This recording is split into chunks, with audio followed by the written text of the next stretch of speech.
Estamos escuchando Abuelito Fuego, Abuela Malinali, y viene con nosotros nuestra queridísima Anita Campion. Quali, Quali Tonali.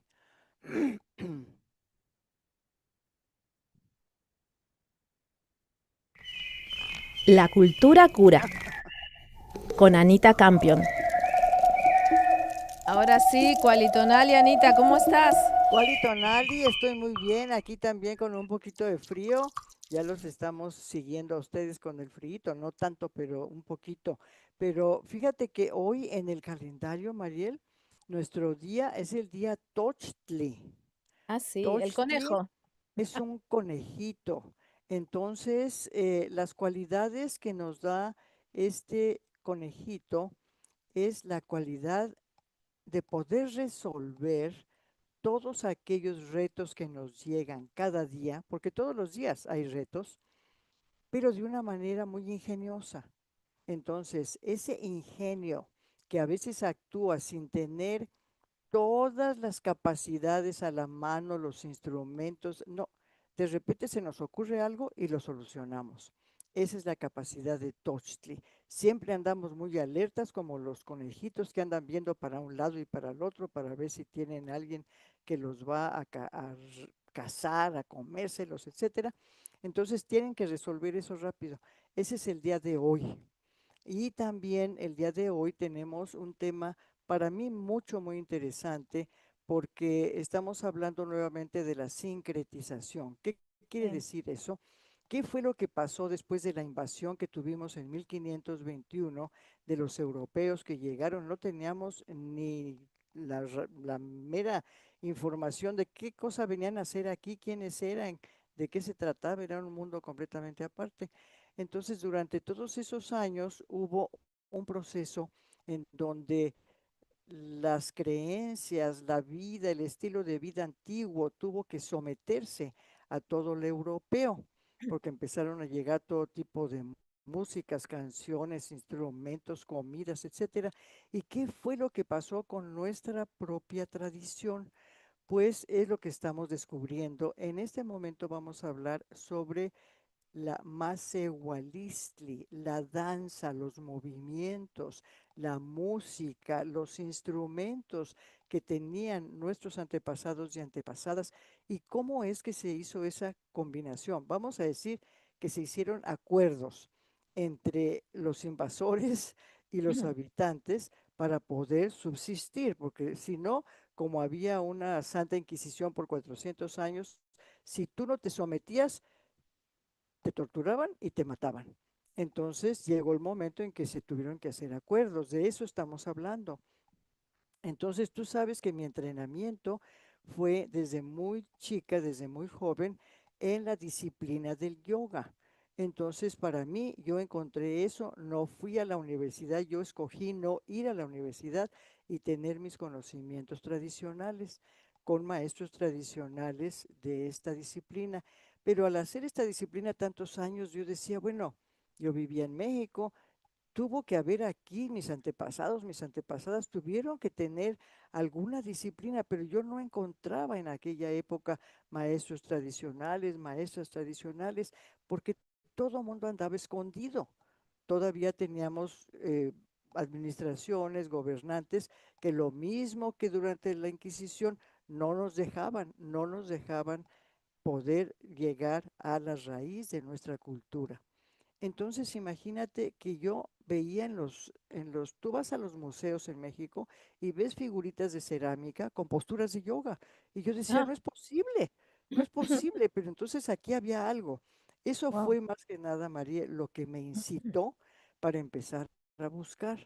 Entonces, así fue como yo empecé a buscar todo lo que era la historia ancestral. Entonces, afortunadamente me encontré poco a poquito con maestros tradicionales y me enseñaron que las primeras personas que empezaron después de los acuerdos que tuvieron con la Santa Inquisición y con la religión y con los gobernantes europeos fue con relación a la música, a los instrumentos y al movimiento corporal que llamamos danza. Entonces, las primeras personas que nosotros tenemos ya conocimiento, que mantuvieron ese conocimiento escondido, fueron unos grupos que se llamaron los concheros. ¿Por qué Ajá. se llamaban los concheros? Porque ellos tenían una guitarrita. Imagínate, tuvieron que hacer un acuerdo para poder mantener sus propias tradiciones de que iban a usar una guitarrita, como ya lo habían traído de Europa. Pero esa guitarrita, Mariel, la hicieron de una concha de un armadillo. Es un animal que vamos a suponer que se parece a la tortuga en el sentido que Ujú. tiene una concha muy dura. No mete la cabeza igual que la tortuga y se esconde, pero es un animal prehistórico de la época del hielo. Entonces había muchos en esa época en México y ellos hicieron esto del armadillo.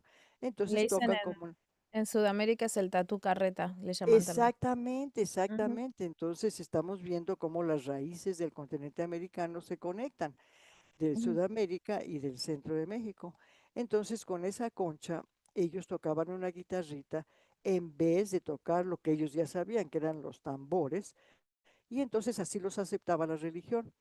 Oh, Cómo la religión en aquella época se dio cuenta que no, que las personas originales del centro de México no aceptaban meterse a un edificio, a una iglesia, para invocar a algo sagrado. No los hacían que se metieran en un edificio. Entonces construyeron lo que se llama ahora los atrios de las iglesias. Y entonces solamente así llegaban y entonces les hacían misas afuera. Estas son las conchas que tú estás enseñando que se tocan como una guitarrita. Entonces hubo un acuerdo entre la iglesia, bueno, pues ustedes vengan y hagan sus movimientos, pero por lo menos están ya cerquita de meterse a la iglesia y les hacían sus misas afuera. Fue así como ellos lograron mantener secreta su tradición. Entonces, este primer paso que vemos donde ahora tú estás enseñando ya lo que son los huehuetls, lo que son los troncos de un árbol. Mira nada más qué belleza, que los forman para tener un tambor hecho y derecho con símbolos del calendario que ya hemos visto. Aquí tenemos precisamente a Tochtli, ¿tú lo ves? a A la Tochtli, derecha, el sí, en la imagen. conejito, sí, ahí está el conejito.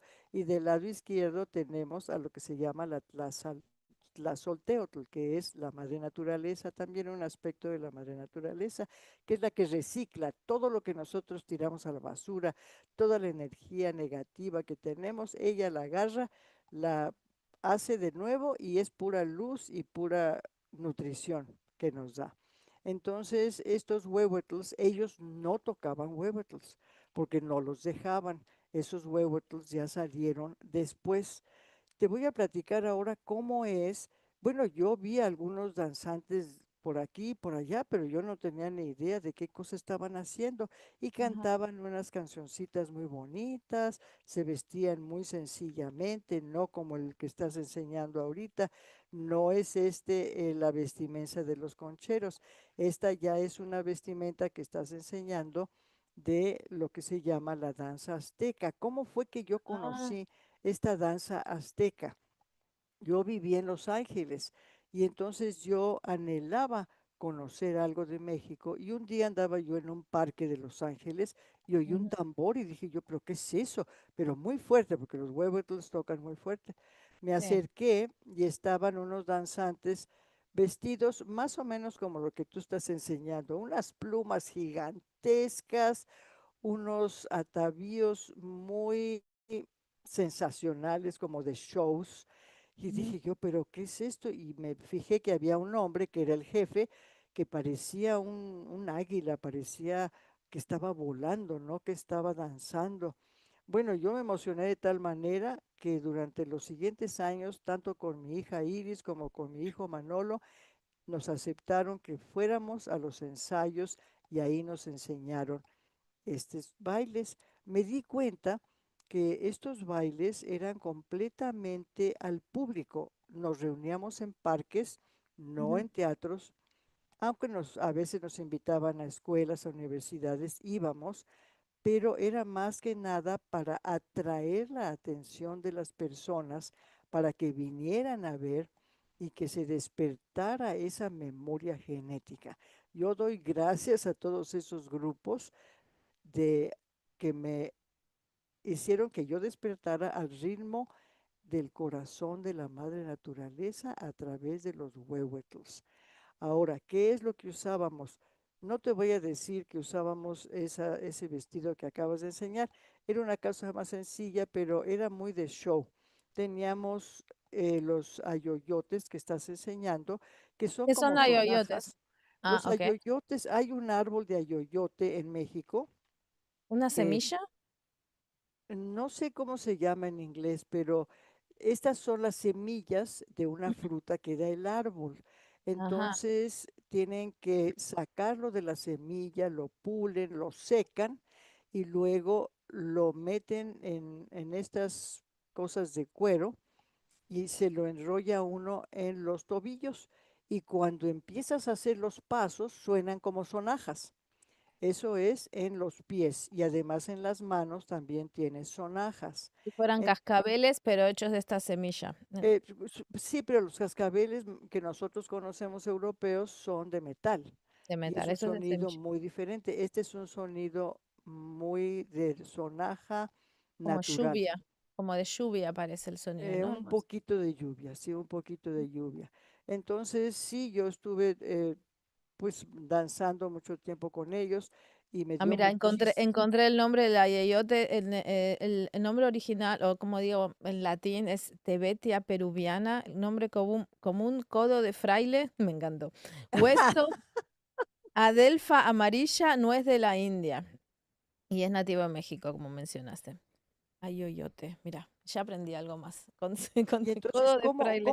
cómo es que se pasó de los concheros? ¿Cómo fue que se pasó a la danza que ahora conocemos como danza azteca, que anda por todas partes de Estados Unidos y del mundo y de aquí, de propio México? ¿Qué fue En lo Nueva que York pasó? también. Pues a mí me contaron una historia, Mariel, de que alrededor de los años 70, un hombre que había pertenecido a un grupo muy famoso de danza folclórica en México, de Amalia Hernández, decidió, después de que se murió su mamá, que él, como bailarín, iba a rescatar la danza ancestral y le puso danza azteca. Y entonces él, como ya tenía entrenamiento de danza, tenía muchos pasos que les copió los que tocaban la concha, y entonces se trajo a un hombre que se llamó Lázaro Arbizu, que fue mi maestro también, y se lo trajo a Los Ángeles, a San Francisco, y ahí comenzó en Estados Unidos la danza azteca, porque en México no lo dejaban. O sea, todavía estaba no permitido hacer todas estas cosas. Así fue como se nació la danza azteca. Yo Empezó en tuve la Estados Unidos y fue para México, no empezó en México. Exactamente, porque en México Mira estaban vos. los concheros, ¿me entiendes? Y no dejaban tampoco que se metiera mucha gente a hacer cosas nuevas. Entonces, después de todo eso, ¿qué fue lo que pasó? ¿Por qué estamos hablando de la sincretización? ¿Qué es lo que ahora ya en época más moderna estamos aprendiendo? Pues entonces encontré al maestro Mesa y uno de sus discípulos que en aquella época vivía en Chicago, ahora ya vive en Oaxaca. Entonces ya nos empezó a aclarar cómo es que también la misma danza se podía hacer de una manera más ritual, más sagrada. ¿Cómo es que en la canción que tú acabas de poner antes de este programa se está hablando dándole gracias al fuego, dándole gracias a la lluvia, dándole gracias a la madre tierra, dándole gracias al viento de la misma manera? Entonces, ese es el nombre en náhuatl que le estamos dando a esta danza original Masehualistli. Entonces, esta danza ya no se hace como show. Ya las personas que hacen esta danza son personas que ya están estudiando todo lo que es el calendario ritual, todo lo que son los cuatro elementos, la parte más sagrada de todo lo que los antepasados y las antepasadas conocían para tener el respeto necesario. Entonces, esta danza ya no se hace con todas estas cosas que la danza azteca ha estado haciendo. Sin embargo, la danza azteca es, digamos que es como el kinder para entrar después a otros grados ya de mayor conocimiento. Y es muy importante que lo hagan en parques, que lo hagan público y que lo estén demostrando por todas partes, porque de lo contrario nadie se entera de qué es lo que los antepasados hacían. Entonces, esta nueva manera de danzar se hace en el Zócalo de la Ciudad de México, se hace en los parques de casi todas las ciudades de Estados Unidos y eso es lo que atrae a las personas para que todos empecemos a estudiar cuáles son los pasos, porque por ejemplo hay danzas, Mariel, dedicadas a cada uno de los elementos, al sol, a la lluvia, a la madre tierra, a los antepasados, pero cada paso tiene un significado. Lo mismo que así como estudiamos el calendario, entonces estamos estudiando cómo tocar el huehuetl. Muchos de los danzantes aztecas tocan el huehuetl con unos palos y es como muy guerrera.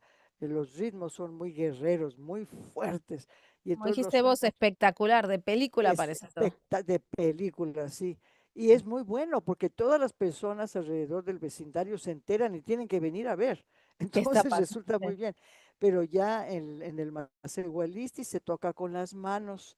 Entonces el maestro Akashi nos ha enseñado no nada más los pasos, sino también cómo tocar los huevos, inclusive cómo hacer, cómo elaborar un huehuetl, cómo Esto pesa un ponerle montón, ¿verdad? Las imágenes que nos pasaste, que es un tronco ahuecado, me parece a mí que eso pesa un montón. pesa muchísimo, pesa muchísimo. Entonces, cuando se hace la danza azteca, entonces hacen huehuetls chiquitos para poderlos cargar de un parque al otro.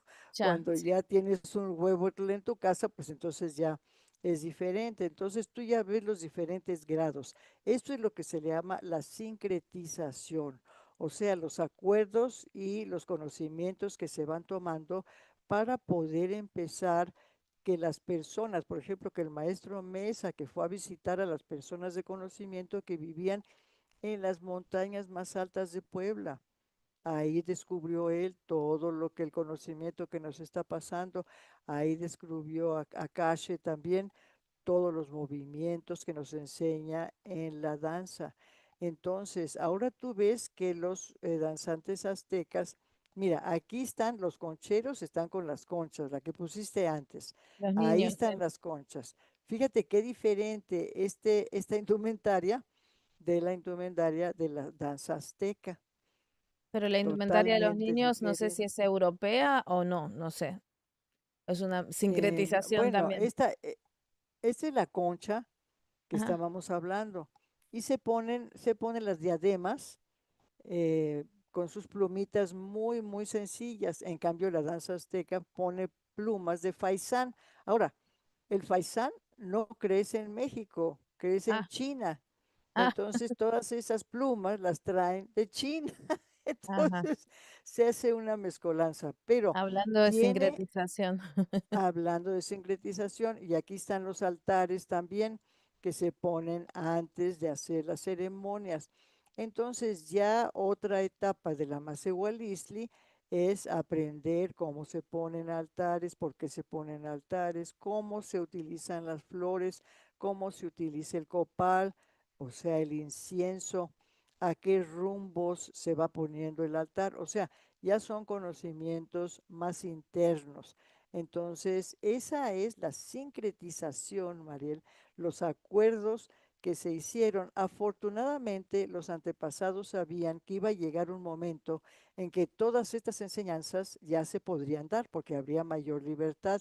Y sí, ahora inclusive ya hemos enseñado en este mismo programa la fundación de la Ciudad de México con 3.500 danzantes que llegaron al Zócalo, pero estamos viendo todos los diferentes niveles de este conocimiento ancestral, que es algo que cuando uno se entera y cuando uno danza, entonces tu memoria genética también se desarrolla.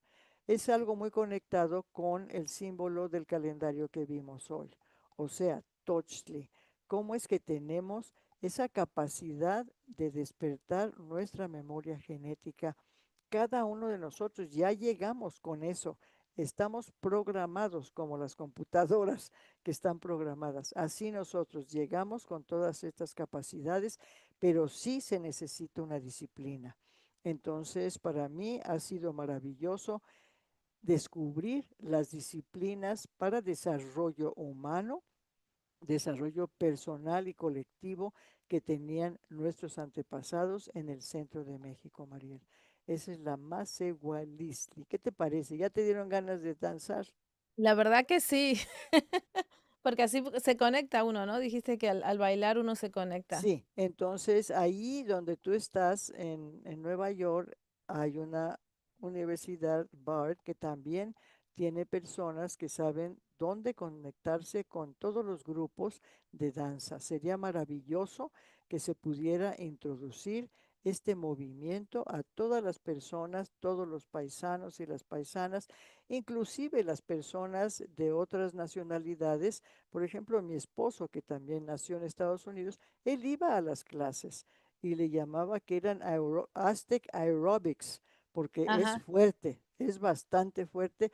Además, te los sirve aeróbicos para aztecas, perder peso también, te todo. sirve para despertar, o sea, es un conocimiento, pero una disciplina, porque estamos ya en el momento en que necesitamos disciplinas para pasar todos los retos que ¿qué nos duran esos retos? ¿Parecen muy grandes? No. Estamos listos para ser como el conejito, como el tostle. Así Y que si no eso podemos ir videos de YouTube y hacer clases así, algo, no sé, si no están acá. es mucho mejor tener una persona que sepa y que toque también el tambor. Okey, okey. Claro que se podría hacer, pero no, Mientras es tanto, porque en la mientras ciudad de tanto. Nueva York hay grupos también, pero acá en Sí, Kingston, sí, nada más hay que contactarlos, hay que hacer contacto con ellos porque todos ellos tienen mucho valor y yo les doy las gracias y estoy agradecida porque ese fue el pequeño hilo que ahora me llevó a todos mis estudios de historia ancestral. Así guau. que buena suerte para encontrar un buen grupo de danza y la próxima vez que nos O veamos sea que por el allá. sincretismo en realidad dio buenos resultados al fin, si uno se pone a No nada investigar. más eso, sino que si lo comparamos con lo que pasó, por ejemplo, en todo el norte, donde también existían personas de muchas nacionalidades indígenas, pues no hubo acuerdos, no hubo acuerdos. Entonces hubo mucha matanza. Entonces sí se salvaron muchas comunidades indígenas tomando acuerdos. Entonces el sincretismo sirve. Hay que dar un poquito de uno para que la otra persona dé un poquito, hacer un como en inglés se llama un compromise, hacer un Co acuerdo, un acuerdo, una negociación. una negociación. Ya, No, no hay necesidad de entrar a la guerra, no, una negociación. Entonces, con todos los retos que estamos sufriendo en todos los países, hay que tener esa luz para seguir adelante y descubrir cómo es que podemos pasar todos estos retos, porque no hay mal que por bien no venga. exactamente. Muchísimas gracias, Anita Tlazocamati. Tazo Camati, Mariel. Nos Hasta vemos pronto. pronto. Claro que sí, amigues, se nos terminó la voz con Mariel Fiori el día de hoy, conducción y producción general Mariel Fiori, producción periodística Natalia Sánchez Loaiza, sonido Karen Ramírez. Quédense que viene El Mochilero y un super fin de semana con mucha programación en español para ustedes. Hoy a las 2 de la tarde tenemos Pulso de Barro con María y Mateo, a las 5 de la tarde La Dosis Perfecta con Manuel Blas, el domingo nuestros cuentos con Dora Inés y como si fuera poco de lunes a viernes Despierta Kingston a las 5 de la mañana con Elba Pérez Becker. Hasta pronto, buen fin de, nos vemos.